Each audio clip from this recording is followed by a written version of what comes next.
Assalamualaikum warahmatullahi wabarakatuh. Halo semua, perkenalkan saya Mei Julianti dengan NIM 2012300029. Video ini dibuat untuk memenuhi tugas akhir semester mata kuliah Fikih Muamalah. Di sini saya mengambil topik mengenai arisan online. Untuk penjelasan lebih lanjut, simak videonya ya. Nah, apa sih arisan online itu? Sebelumnya, kita harus mengetahui terlebih dahulu pengertian dari arisan. Nah, arisan sendiri menurut Kamus Besar Bahasa Indonesia yaitu kegiatan di mana beberapa orang mengumpulkan uang atau barang dengan nilai yang sama, kemudian melakukan undian untuk menentukan siapa penerimanya. Nah, ini biasanya dilakukan berkala sampai anggota itu mendapatkan giliran. Biasanya arisan ini berfungsi untuk tabungan atau untuk memenuhi kebutuhan masyarakat. Sistem informasi yang semakin canggih dan gaya hidup modern di tengah masyarakat itu mendorong inovasi baru dalam dunia arisan, yaitu arisan online. Sistem ini memanfaatkan teknologi informasi untuk mempermudah anggota dalam berpartisipasi tanpa harus keluar rumah. Cukup dengan menggunakan handphone dan melakukan transaksi secara online. Nah, selanjutnya, mengapa topik arisan online ini penting untuk dibahas? Ya, karena melibatkan prinsip-prinsip syariah yang harus kita patuhi. Biasanya arisan online ini ada yang bertentangan dengan syariat Islam, sehingga kita itu butuh pemahaman yang mendalam mengenai arisan online ini untuk membantu masyarakat menghindari praktik yang merugikan, dan juga kita bisa memastikan bahwa kegiatan arisan online yang kita lakukan itu sesuai dengan nilai-nilai Islam. Selanjutnya ada fenomena. Fenomena yang biasa terjadi dalam arisan online ini adalah masalah kepercayaan dan keamanan. Arisan online ini berpotensi terjadi penipuan dan pelanggaran hak individu. Nah, untuk lebih jelasnya, contoh fenomenanya seperti apa, kalian bisa lihat video berikut ini. Puluhan emak-emak dan mamah muda di Brebes, Jawa Tengah menjadi korban arisan online bodong. Mereka menggeruduk Mapolres Brebes untuk menagih janji terduga pelaku penipuan. Puluhan emak-emak yang merupakan warga di dua kecamatan yakni Kersana dan Kecamatan Tanjung sangat kecewa dan emosi karena menjadi korban penipuan arisan online. Dengan kerugian yang bervariasi hingga belasan juta rupiah, mereka ingin uang yang telah disetorkan untuk arisan dikembalikan. Sebelumnya para korban mengaku tergiur dengan keuntungan arisan online. Awalnya terduga pelaku menjaring calon korbannya melalui media sosial Facebook hingga kemudian informasinya tersebar di antara warga lainnya. Para korban mendesak aparat untuk memproses hukum pelaku karena jumlah korban mencapai 300-an orang. Saat ini kasus tersebut sedang ditangani oleh Satreskrim Polres Brebes.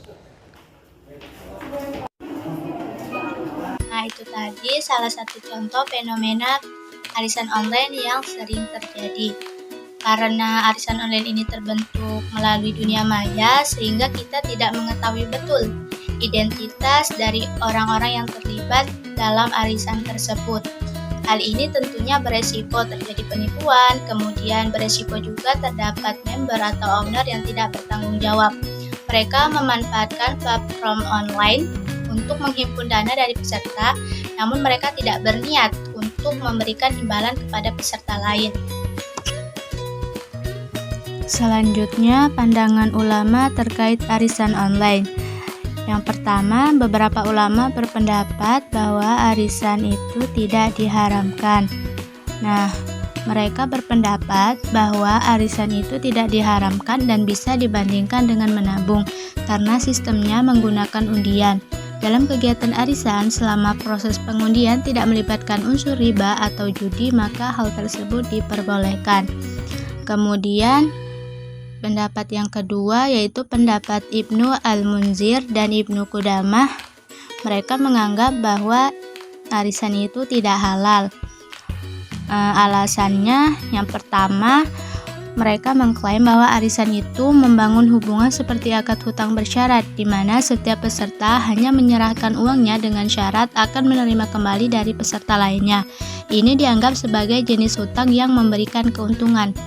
Kemudian yang kedua, mereka menekankan bahwa praktek hutang yang disyariatkan dalam Islam adalah untuk membantu orang yang berhutang dengan niat yang tulus kepada Allah, bukan untuk mengambil keuntungan. Nah, pendapat ulama sendiri mengenai arisan online ini sangat beragam. Namun, secara umum mereka melihatnya dari perspektif syariah dan dampak sosial. Pendapat yang menganjurkan atau menghalalkan arisan online itu ada dari Majelis Ulama Indonesia.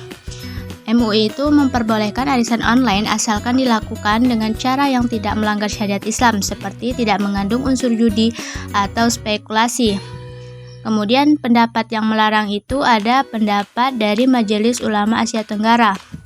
MUA melarang arisan online karena dianggap tidak sesuai dengan nilai-nilai Islam yang mengharamkan perjudian dan spekulasi.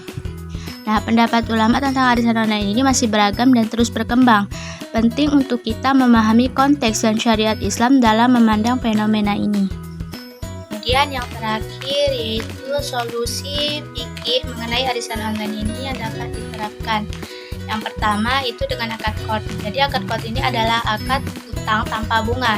Nah, hal ini tentunya sesuai dengan prinsip syariah, sehingga kita bisa menghindari praktek riba dalam arisan online.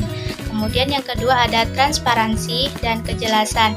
Jadi kita membujuk semua anggota dan orang-orang untuk mematuhi dan menyetujui persyaratan-persyaratan dalam arisan, termasuk biaya administrasi yang wajar. Kemudian yang ketiga, penerapan prinsip syariah.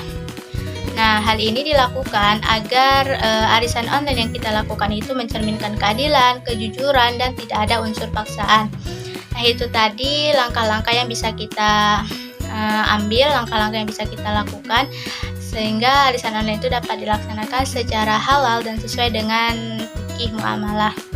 Sekian video dari saya, lebih dan kurangnya saya mohon maaf. Saya akhiri dengan ucapan wassalamualaikum warahmatullahi wabarakatuh.